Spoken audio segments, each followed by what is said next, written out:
¿Qué tal, amigos? Muy buenas tardes, muy bienvenido aquí a Enfoque Público. Estamos instalándonos aquí en el estudio completamente en vivo para el puntapié inicial a Enfoque Público esta semana, el programa de la Radio Agricultura destinado a dar una segunda mirada a los temas que a usted más le importa. Y como es ya habitual, aquí lunes por medio tenemos a nuestro querido Arturo Esquella, el presidente del Partido Republicano. Arturo, muy bienvenido. Muy buenas tardes, Julio. Gusto acompañarte acá en Enfoque Público. Oye, la gente más puede sumarse a la discusión y a esta conversación en TikTok, Instagram y Twitter, @enfoque921. Y si nos está acompañando por YouTube, póngale me gusta al video y participe del chat ahí para ir conversando con Arturo Esquella, porque pucha que está movida la situación política. Yo no sé, siempre se ha dicho es como que estuviéramos a una semana de la elección presidencial. ¿Cómo no está? ¿No este domingo? Pero la verdad es que falta mucho, así que hay que llamar, digamos, a la calma a todos quienes están muy nerviosos con los altos y bajos que tienen semana a semana las candidaturas. A mí me gusta esta frase que la política es una maratón y no los 100 metros planos. Muy cierta, por lo demás. Muy cierta, pensando en la larga, en la estructura, en la vida pública con más distensión, con más tranquilidad, pero por supuesto el debate político, especialmente cuando uno está ahí metido en el debate público, en los programas de comunicación como este, nos volvemos meros comentaristas del momento. Ya a veces uno tiene poco espacio para dar esa segunda mirada. Y por tanto hoy día vamos a estar en las dos dimensiones, Arturo, en la fotografía, pero también en esa pintura un poco más de largo plazo de los valores y principios que el Partido Republicano quiere promover en Chile. Una cosa que te quería compartir para ir despejando, tú que has sido súper claro en este programa respecto a los llamados o a los supuestos llamados a la unidad, ¿cierto? Yo te escuchaba en una radio amiga hace unas semanas decir, bueno, hay un llamado a la unidad que hace mucho sentido en algunas comunas del Gran Santiago, en la élite del país, porque claro, hay mucha gente élite que quiere que gane la derecha, pero le da lo mismo cuál de los candidatos de derecha. En cambio, en muchos lugares, especialmente en zonas más populares, no da lo mismo la actitud con la que se va a enfrentar el crimen, no da lo mismo la actitud con la que se va a generar oportunidades laborales. Respecto a los llamados a candidatura única a través de primarias y a lista única parlamentaria, el republicano ya da una respuesta muy tajante. Sin embargo, siguen habiendo como voces diciendo que una lista parlamentaria única podría maximizar el resultado electoral de la derecha y por primera vez tener el control de la Cámara y del Senado. ¿Cómo lo están viendo ustedes en sus análisis electorales de cara aquí a fin de año? Bueno, nosotros solo lo primero hemos sido lo suficientemente claro al punto que ya entiendo que de una vez ya no se va a insistir ya se más. Evidentemente que para nosotros es fundamental poder hablarle a los 15 millones de chilenos habilitados para votar, contarles en qué consiste nuestro plan de seguridad, transmitirles la esperanza de que efectivamente es posible vivir en un país seguro, en donde verdaderamente tengamos la tranquilidad para salir a caminar en las noches sin pensar en que uno posiblemente incluso pueda no volver, digamos, a su propia casa.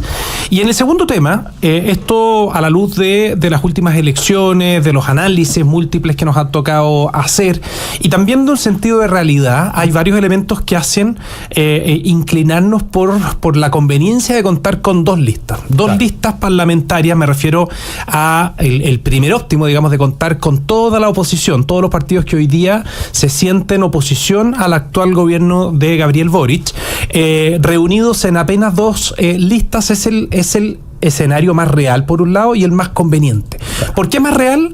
Porque lo han dicho tajantemente los partidos de centro, democracia cristiana, me refiero al Partido Amarillo, Partido Demócrata, que jamás estarían en una misma lista con republicanos. Claro. Lo dicen, nosotros no es necesario siquiera, digamos, que contestemos porque sería una pesadez, pero en el fondo lo han dicho tajantemente.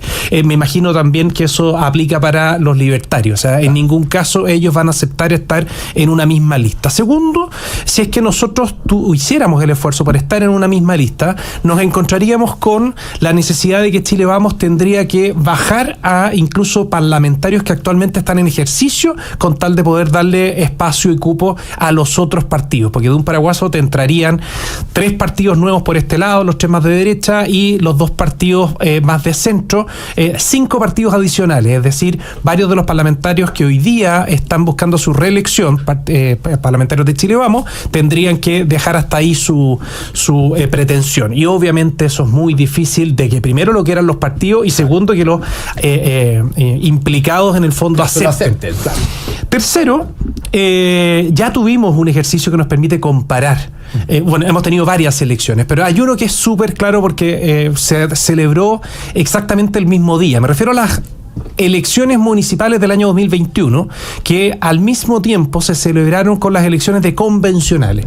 En la elección de convencionales, que era en definitiva, digamos, armar una Cámara de Diputados en ese entonces. Nosotros armando una Cámara de cualquier cosa. Claro, bueno. Efectivamente, nos pusimos de acuerdo y fuimos en una sola lista. Todos los partidos de derecha fuimos en una lista, suponiendo que ese era el mejor o el óptimo, digamos, para lograr un mejor resultado. Bueno, todos saben muy bien cuál fue el resultado, uno de los peores que hemos tenido en la historia, pero curiosamente, ese mismo día se votaban gobernadores, alcaldes y concejales. En cada una de ellas teníamos múltiples listas, y te comparo la de concejales para comparar peras con peras, porque claro, es el mismo sistema electoral. En la elección de concejales había 6 listas, y en esa elección versus la de convencionales sacamos 800.000 votos adicionales. Es decir, tú tienes la constatación de que un mayor número de personas desplegadas por la calle pidiendo el voto, transmitiendo sus ideas con distintos perfiles, llegando a los distintos nichos, es mejor que concentrar en una misma lista. 800.000 votos significó un 33% versus el 20% que significaba la lista en donde todos fueron juntos. Lo mismo ocurrió, por ejemplo, en la elección de concejales del año pasado.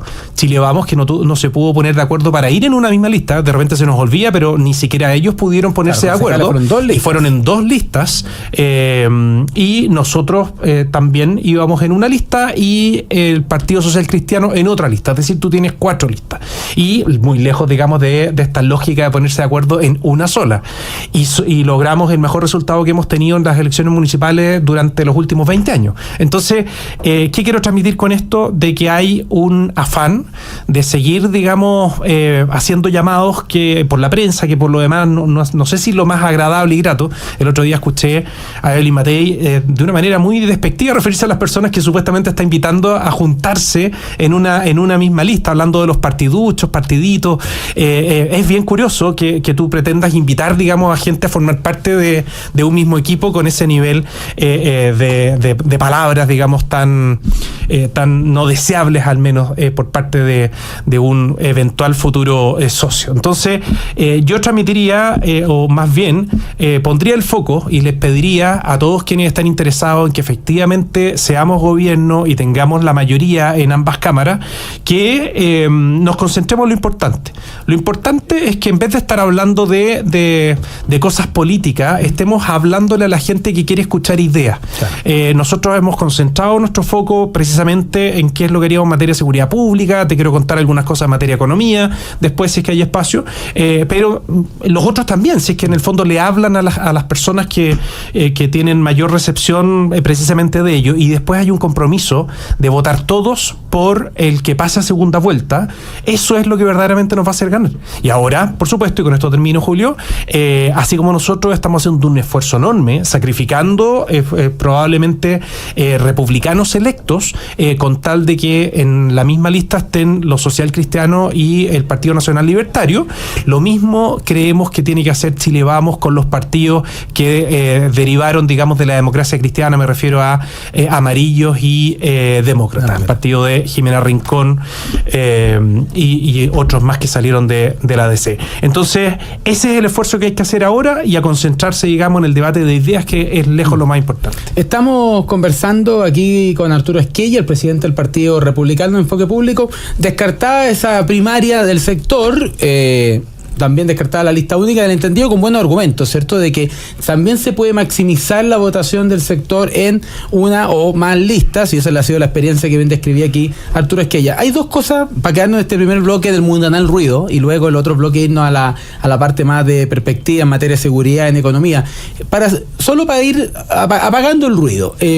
Las encuestas. Hay este trabajo que tú has dicho de salir a recorrer Chile, aquí en varios programas lo has dicho, Arturo, de la agenda de seguridad, darle a conocer a la gente cuál es la agenda de seguridad de José Antonio Kast, y parece que algo de fruto dio. Es verdad que las encuestas son una imagen de un momento y todas las cosas que siempre se dice, pero vamos a los números, comparando peras con peras, ¿cierto? En la encuesta CADEM de este domingo, este lunes, dice: si las elecciones presidenciales fueran el próximo domingo, ¿por cuál de los siguientes candidatos usted votaría? Evelyn Matei se mantiene en primer lugar con un 27%, Fíjate, sin embargo, José Antonio Kast, que había tenido una baja en encuestas anteriores, repunta, llega al 14% y supera a Johannes Kaiser por un punto. Naturalmente hay un margen de error, aquí está todo este tema de la encuesta misma, pero da la impresión de que la estrategia va surtiendo efecto, por un lado, y lo segundo, en esta materia, es ¿cuál es la perspectiva que ustedes tienen? Porque al final hay una competencia en las nuevas derechas entre Johannes Kaiser y José Antonio Kast. Yo sé muy bien, Arturo, nosotros nos conocemos, hemos conversado muchas veces aquí de que el proyecto republicano no está determinado por una encuesta, pero estas cosas influyen en el ánimo, influyen en el ambiente. ¿Cómo se han tomado ustedes esto? Yo lo he visto de salir a hacer más la pega nomás, pero ¿cómo lo están tomando internamente, esta cuasi competencia con Johannes Kaiser? A veces te dicen, mire, la suma entre Kast y Kaiser da más que la Evelyn, pero ninguno de los dos tiene mucha ganas de bajarse, entonces ¿cómo se ve la cosa?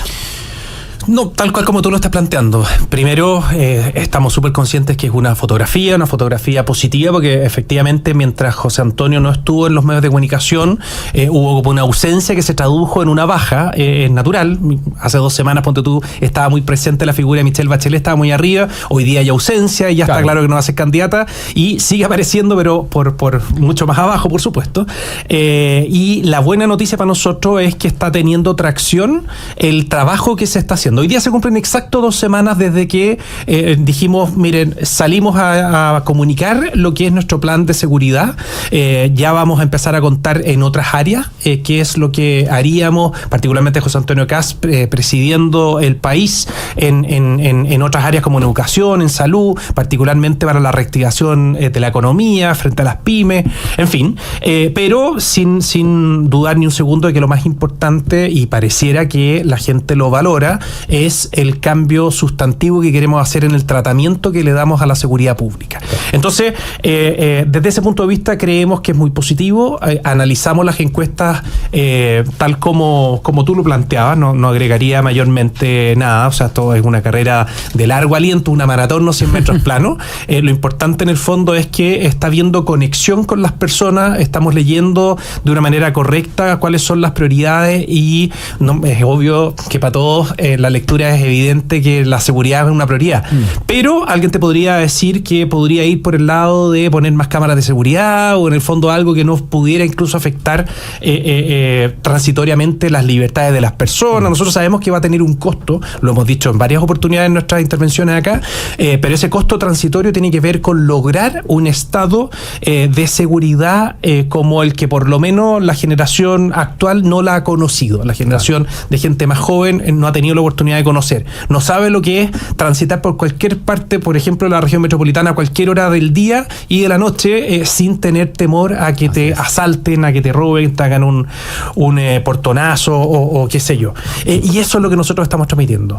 Existe una desproporción realmente intolerable entre el tratamiento que Chile le está dando a la seguridad pública y lo que los chilenos queremos, lo que la voluntad soberana del pueblo de Chile quiere. No sé si me explico. Sí, claro. Y eso es lo que nosotros queremos corregir. O sea, está bien en el fondo que venga un experto en materia del rol que tiene la pena, en materia de persecución y sanción penal, de cuáles son las atribuciones que tienen que tener las policías, de cómo se tiene que tener a la vista los derechos o las garantías procesales por parte, digamos, de las personas que están siendo imputadas por algún determinado delito. Todo eso está muy bien y nosotros vamos a resguardar los derechos fundamentales, pero nunca perdiendo de vista que el principal propósito del gobernante de un país, particularmente acá en Chile, es darle seguridad a las personas para que ejerzan sus derechos, para que puedan ejercer libremente los derechos fundamentales también. Entonces, eso pareciera estar teniendo tracción, lo está empezando a recoger la opinión pública, lo vemos en la encuesta y eso nos tiene muy contentos. Querido amigo, estamos conversando aquí con Arturo Esquella, el presidente del Partido Republicano. Saludamos a los que nos están acompañando aquí por YouTube: Blanca, Rodrigo, Roberto, Christopher, Maca, Silvia y todos los que están participando de la discusión. Ustedes súmense también poniéndole me gusta al video y participando del chat. Última pregunta en Mundanal Ruido antes de irnos a comerciales. Aquí en el estudio al lado, y lo vemos aquí en los pasillos de la Radio Cultura, cada cierto tiempo nos encontramos con Rodolfo Carter. Y mi pregunta, querido Arturo, es, ¿ha aparecido harto Rodolfo como un posible aliado de los republicanos, quizá incluso como un candidato al Senado, como compañero de lista tuyo, en algunos casos se ha dicho. ¿Qué se puede esperar? ¿Qué se puede venir en esta alianza? Algunos ahora de modo están poniendo que la Evelyn Matei podría ir a unas primarias tipo Rodolfo Carter, Jimena Rincón, dado que Kaiser y Kass ya han dicho que no. Otra opción es que Carter se sume al Partido Republicano, como ya lo hizo su hermano. ¿Van a haber novedades en esto o estamos bajo secreto de confesión? ¿En qué minuto estamos? Bueno, lo primero es decir que tenemos una gran referencia sobre lo que ha sido la trayectoria política de Rodolfo Carter. Creemos que en el trabajo que hizo, particularmente en la Municipalidad de La Florida, le permitió cambiar en buena parte la vida, la calidad de vida de los vecinos de La Florida, y no ha tenido temor alguno para enfrentar uno de los principales dificultades que tienen los vecinos en ese caso de La Florida, pero extrapolable a cualquier parte del país, que es el narcotráfico, que es el crimen organizado, y es esa la valentía que efectivamente nosotros reivindicamos y creemos que debiera estar presente hoy día en todos los servidores públicos. Desde esa perspectiva, obviamente que vemos como una buena noticia de que él, por un lado, esté buscando, digamos, una candidatura presidencial. Efectivamente es público y conocido el que ha tratado en todos los tonos de que lo recojan que lo inviten a una primaria en la centro-derecha, un mundo en el cual él formaba parte. Me refiero a Chile Vamos, y hasta el momento no sabemos si es que efectivamente va a ser posible o no. Descartado eso, se abre la posibilidad, y dicho por él mismo, a una eventual candidatura al Parlamento. A mi juicio, él tiene dedos para el piano tanto para lo ejecutivo como lo legislativo, sin ninguna duda, pero en este caso también hay mucho que hacer en el Parlamento, y una opción que a estas alturas es un poco más natural en el fondo por el perfil de manera de ejercer, digamos, la labor pública, es que efectivamente fuera en alguna lista nuestra. Quizás puede ser en otra lista, puede ser de manera independiente, él verá, pero en el fondo es una de las alternativas, y por eso me imagino la pregunta, de que fuera con nosotros. Yo estoy atento aquí cómo se van a saludar a la salida aquí en el pasillo. Vamos a estar atentos y vamos a transmitir en vivo. Con mucha estima y cariño, como siempre, pues. Y bueno, quizás también lo que te confunde es que justo la semana pasada, y ahí hay una suerte de coincidencia que complota en definitiva en pensar que sí o sí él se sumaría al mundo republicano. No cree en las coincidencias. No creen en las coincidencias. Bueno, pero Álvaro Carter efectivamente pasó a formar parte de la bancada republicana, cosa que nos tiene muy contentos hace ya varios meses, incluso el último año en total. Venía trabajando tanto desde la perspectiva legislativa como la manera de ejercer su rol parlamentario junto a los republicanos, y ahora se sinceraron las cosas y efectivamente ya está trabajando derechamente y de manera formal con la bancada republicana. Y muy probablemente, por cierto, eso tiene que pasar por el comité electoral, pero muy probablemente vaya en nuestra lista parlamentaria. Así que eso, claro, y bueno, ya ha declarado que su candidato a presidente es José Antonio Kass, entonces eso le genera ruido al hermano. Claro, no, van generando ruidos positivos, pero en el fondo si uno se pone a pensar qué pasaría si es que van a una primaria y queda como medio afirme la obligación, si es que llegara a perder la primaria, digamos, de apoyar a otro candidato, ¿será lo que representa verdaderamente su corazoncito? No, bueno, eso en el fondo tienes que preguntárselo a él. ¿Y en una primaria vamos a ver si vota con el corazón o ahí, o sea, la sangre tira? Mira, lo primero yo creo, y hasta ahí yo no me quiero meter más porque son cosas que van más allá de nuestro partido, del Partido Republicano, pero primero tienen que resolver si es que van a estar en primaria o no, claro. y después podemos seguir avanzando en lo otro. Bueno, querido amigo, ya despejamos el mundanal ruido, vamos a una pequeña pausa comercial y a la vuelta vamos a conversar con Arturo Esquella sobre la materia de seguridad y economía de cara al proyecto republicano para las próximas presidenciales. No se lo pierdan, no se vayan. Ya estamos de vuelta, querido amigo, aquí con Arturo Esquella, el presidente del Partido Republicano. Estamos hablando de lo propio, ¿cierto? De la encuesta, quién va a primaria, cómo se arregla la lista. Pero admite, querido Arturo, que no quiero pecar de, no sé, como del vaso medio lleno solamente, pero es un problema feliz lo que estamos viviendo. O sea, tenemos candidatos por de pronto. La izquierda le ha costado un mundo encontrar candidatos. Karina Toá salió hoy media forzada al gobierno. Al otro lado, la derecha tiene a 3, 4 buenos nombres, 3 por lo menos muy competitivos. Las mismas encuestas que tú citabas dan como entre 55 y 60 y tanto por ciento. ¿Cuándo había 60% de la oposición? No quiero decir la derecha. Es un buen problema, como dices. Claro, es un problema feliz. O sea, en el fondo, uno, tenemos candidatos. 2, suman 60%. Y hoy día escuchaba en una radio amiga decían, oye, qué raro esta encuestas que hay gente que llega a la derecha a 60 puntos. Bueno, pero no es muy distinto que lo del rechazo también, ¿cierto? Es la oposición a la forma en que se están haciendo las cosas, es la oposición a las ideas que algunos han tratado de promover en nuestro país. Entremos en materia programática, ya vamos, démosle segunda vuelta a las ideas. La gran prioridad de los chilenos es la seguridad, ya vamos a ir a eso en 2 segundos. La segunda gran prioridad de los chilenos, lo que dicen las encuestas, es la economía, es decir, cómo nosotros somos capaces de volver a activar una economía que mueva el carro, que genere proyectos de inversión.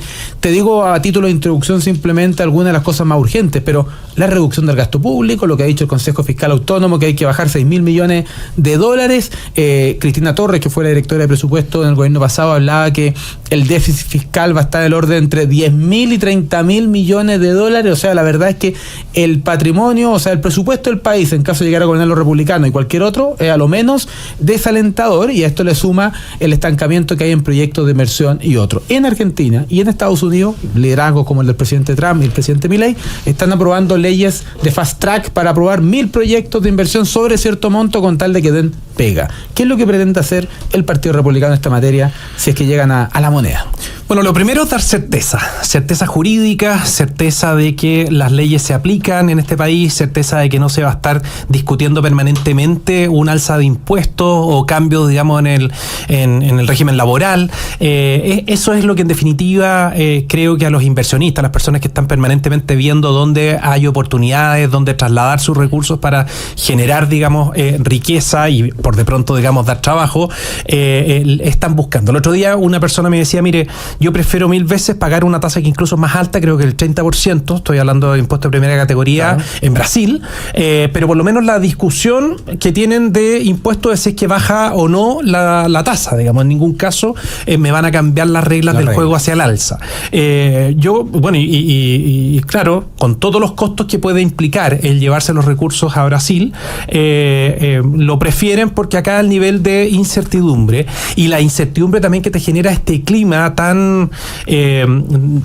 violento para cierto tipo de negocios, cierto tipo de empresas, particularmente ciertos tipos de industrias en donde se ven permanentemente afectados por los actos delictuales, que imagínate ponte tú una industria que está emplazada en la mitad de la macrozona sur.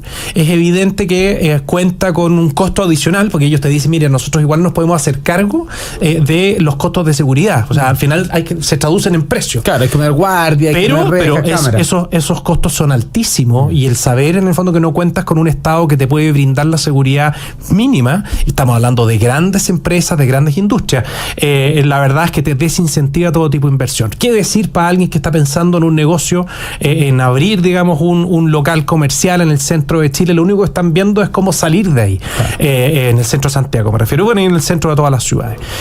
Así que eso por un lado. Hay otra cosa que, como te lo planteo como principio, después te doy un ejemplo, que a mí me entusiasma mucho de lo que están haciendo los equipos de Idea Republicana y del trabajo programático de José Antonio Kast en este caso, que es evitar al máximo la lógica de quitarle los recursos a las personas para que ingresen al aparato estatal y luego transformarlo en algún beneficio para las personas. Ese círculo vicioso que es un desastre, ¿por qué? Porque en la rueda de este círculo se va perdiendo la plata, va quedando en operadores políticos. No, lo que nosotros queremos hacer, si es que hay políticas públicas destinadas, por ejemplo, a los adultos mayores, bueno, es derechamente ver cómo el Estado los está golpeando con sus impuestos, y te lo llevo al tiro, por ejemplo, las contribuciones, y no se las cobremos. Y hagámonos cargo de un principio de justicia, que es, en definitiva, no obligar a las personas a estar pagando una suerte de arriendo por las casas que, con mucho esfuerzo durante su vida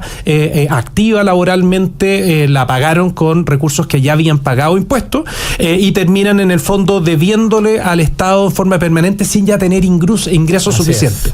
Esa injusticia que hace cuando la razón por la cual tú quieres eximir del pago de las contribuciones a las personas se debe a una injusticia, hace que al final del día la pretensión es que sea una política pública universal. Es decir, es un impuesto, el impuesto territorial, que no corresponde que se aplique a ninguna persona.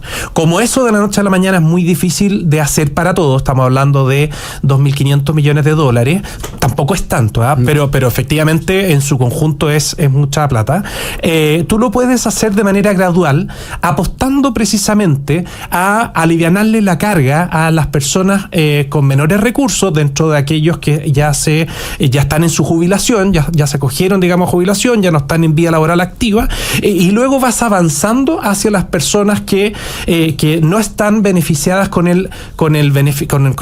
la política pública que se dio, digamos, en esta modernización tributaria hace algún tiempo, que tiene un impacto o un universo, digamos, de beneficiados muy, muy acotado. Estamos hablando que hoy día lo que está vigente, más allá de una serie de requisitos que hay que reunir, se trata, digamos, de inmuebles que no superen los 75 millones como avalúo fiscal. Y a las personas que quedan fuera de eso y que no tienen ingreso, al final del día es ponerle una cuenta regresiva para ver cuándo van a tener que entregar van a tener que vender su casa, porque lamentablemente este sistema expropiatorio que tiene lamentablemente el impuesto territorial termina por echarlos del lugar donde habían escogido vivir junto a su familia. Déjame...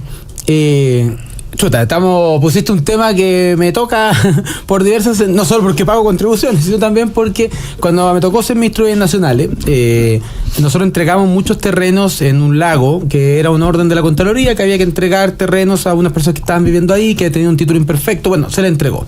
Se hizo una ceremonia, llegué yo, los senadores, los diputados, le entregamos el título. Y de repente la gente, cuando empezamos a entregar el título, dijo: oye, ¿y yo después de esto tengo que pagar contribuciones? Claro, gente que era ocupante, que vivía ahí, por supuesto. Y llegó el senador y yo escuchaba cómo les decía: no se preocupe, yo veo cómo lo arreglo para el tema de las contribuciones. O sea, estaba dispuesto a hacer un montón de gestiones, probablemente para bajar el monto de la contribución, para eximir y qué sé yo. Entonces, a mí me llamó la atención de que hoy día la propiedad tiene como consecuencia pagar contribuciones. Sin embargo, debe ser de los impuestos más, un impuesto patrimonial, no es un impuesto que se genera el flujo a la generación de riqueza, sino un impuesto a lo que tú tienes. Es muy parecido, queridos amigos, a lo que todos los que tienen un autito van a pagar antes de este 31 de marzo, que se llama permiso de circulación. Lo pagué hoy día. Lo pagaste hoy día. No te preguntaré en qué comuna. Yo estoy eligiendo qué comuna para ir a ayudar. Comuna de Limache. Eso, muy bien, muy bien. Pero, por ejemplo, pasa lo siguiente: la gente dice es un permiso de circulación. Está mal puesto el nombre, es un impuesto por tener auto. Porque si tú tu auto lo dejas estacionado en tu casa y no lo usas ni un solo día y lo usas el 2026, igual tienes que pagar el permiso de circulación del 2025. Pero ¿cómo? Si no circulé. El auto estuvo guardado todo el año. No, es que en verdad no es un permiso de circulación, es un impuesto por tener auto. Y algo parecido pasa con las contribuciones. En las contribuciones tú pagas, por ejemplo, un impuesto cuando generaste la plata, un impuesto cuando pediste el crédito al banco, y además por tener la casa pagas otro impuesto que son las contribuciones. O sea, yo encuentro que ya hay un impuesto malo por todos lados y llegan al absurdo. Y cuando ustedes lo pusieron en la borrador constitucional hubo un escándalo. Muchos alcaldes, especialmente de comunas ricas, que no querían eliminar el impuesto a las contribuciones porque es plata que va a las municipalidades. Bueno, pero después uno ve el mal gasto de recursos en las municipalidades. Cuando vemos municipalidades con un pago de horas extras millonario, sueldos millonarios, no hay alto cargo en las municipalidades que gane menos de 5, 6, 7 millones mensuales. Bueno, toda esa gente no tiene un problema en pagar contribuciones, pero el trabajador común y corriente que gana un sueldo promedio, que gana un sueldo de funcionario o empleado privado, no los altos sueldos de los empleados públicos. Los empleados públicos ganan en promedio 1,5 o 2 veces lo que ganan en promedio la gente que está afuera. Entonces, aquí hay como un win-win, hay como un negocio. Yo estoy súper en contra del impuesto a las contribuciones. Puede ser impopular, a la gente le gusta decir que este es el impuesto que pagan los ricos, lo paga todo el mundo a distintos montos simplemente, pero por el solo hecho de ser propietario. Y déjame darte un último dato. Tú dijiste que esto costaba $2.500 millones.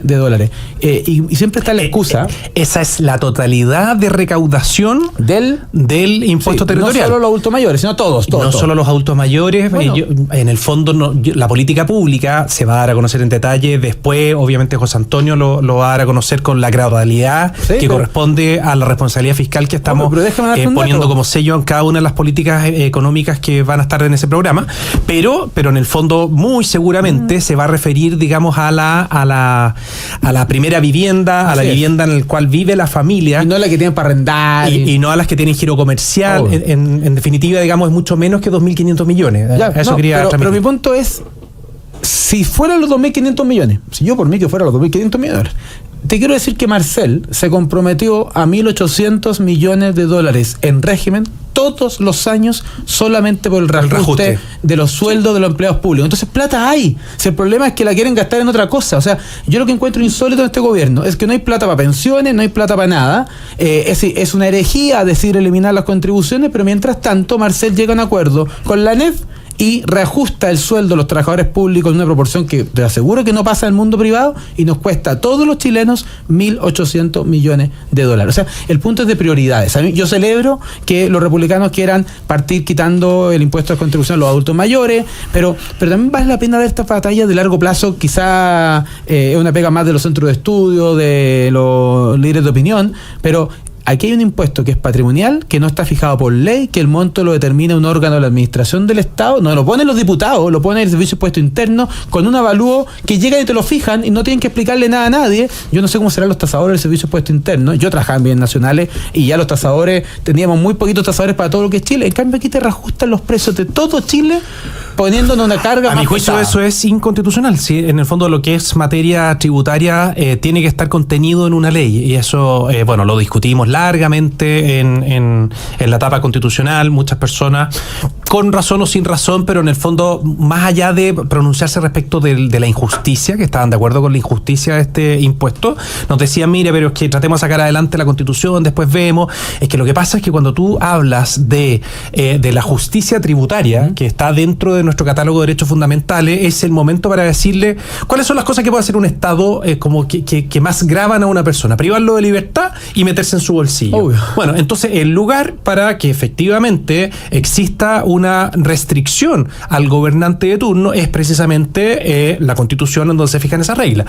Más allá de eso, da un poco lo mismo, porque ahora está en el contexto de un programa de gobierno y se le está diciendo a todos los chilenos que efectivamente, creyendo que los que más tienen que contribuir con sus impuestos, pero esos impuestos tienen que verse, digamos, en relación a los ingresos, claro, a las transacciones, si tú quieres, pero no a lo que está estancado, no al patrimonio, no al ahorro. Porque la inmensa mayoría de las personas que nos están escuchando hoy día, que dejaron de recibir ingresos por su trabajo porque jubilaron, ven cómo con mucha dificultad se tienen que hacer cargo de estas 4 cuotas que suben y suben año tras año, y el Estado más aún, representado, digamos, en los municipios, se gasta esto en traer, digamos, al doble de Chayanne para que le cante al día del... Algunos son como el triple de Chayanne. Sí. Oye, pero no, hay otros gastos que por supuesto son correctos por parte de los municipios, pero da mucha rabia cuando tú revisas los gastos de los municipios y te encuentran con figuras de ese tipo. Mira, independiente que no existieran esos dobles de Chayanne, sí, creo que por justicia lo que corresponde es eliminar el impuesto territorial a todos, partiendo por los jubilados. Así es.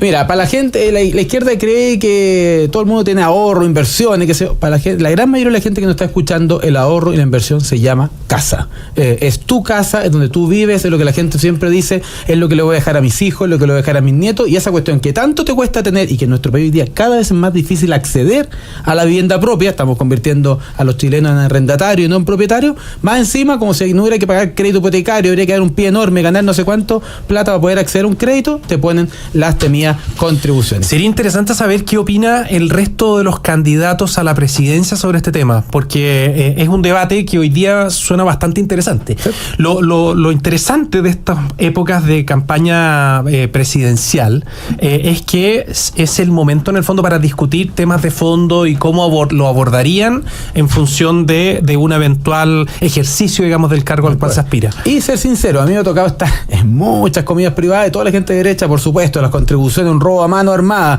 y después uno lo escucha en televisión, no, este es un impuesto tremendamente bien diseñado. Porque es impopular con los alcaldes, entonces ellos ven cómo le van a tener que decir a los alcaldes que va a tener efectivamente no van a contar. Pero es que eso es irreal, pues en el fondo la gracia del ejercicio que por lo menos nosotros estamos haciendo es ver cómo se va a entregar esos recursos con cargos a recursos generales del Estado. O sea, ese es el sentido, pero que no salgan del bolsillo de nuestros adultos mayores y en definitiva, digamos, de todas las personas que son propietarias de un inmueble. Así es, nosotros vamos a una pequeña pausa comercial y ya volvemos aquí conversando con Arturo Esquella algunas ideas para el programa de gobierno republicano de las elecciones 2025.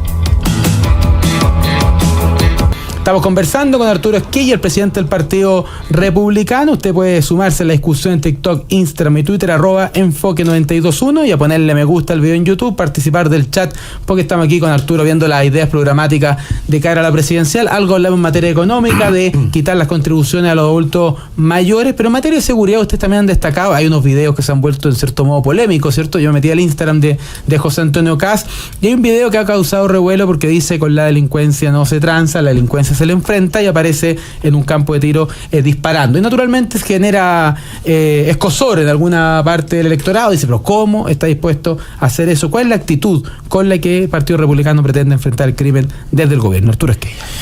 Nuestro programa en materia de seguridad pública, que lo hemos denominado Plan de Recuperación Territorial, muy a la línea de lo que fuimos a observar a El Salvador, se basa en 3 pilares que son fundamentales. Y uno de ellos es la reivindicación del uso de la fuerza. ¿Por qué? Porque hemos visto durante los últimos años, quizás décadas, en cómo quizás influido por corrientes de izquierda que apuntan precisamente a minimizar el uso de la fuerza por parte de las policías, y es un sinsentido si es que en el fondo tú tienes el deber de entregarle protección a la población, pero en el fondo ellos apuntan precisamente a que no se pueda o se restrinja al menos el uso de la fuerza por parte de las policías. De ahí que ha cobrado tanta fuerza el principio de proporcionalidad, a diferencia de lo que podría ser un principio de racionalidad o de la proporcionalidad que decimos nosotros de cara, digamos, al fin. ¿Cuál es el fin? El fin del uso de la fuerza, en este caso, es la protección de toda la población. Entonces, desde ese punto de vista, tú no tendrías que repeler un ataque que te están haciendo con un cuchillo, simplemente con un cuchillo, sino que lo que tendría que yo tener a la vista es el bien mayor, que en este caso es darle seguridad a la población, y ahí se justifica que tú puedas emplear cualquier tipo de medio. Ahora, para poder graficar eso, que es algo relativamente abstracto, se les ocurrió a quienes forman parte del equipo el que efectivamente se viera a la persona que aspira a ser presidente de la República a cargo en primera persona de la protección de la población en una situación extrema como lo es efectivamente en primera persona estar disparando un arma.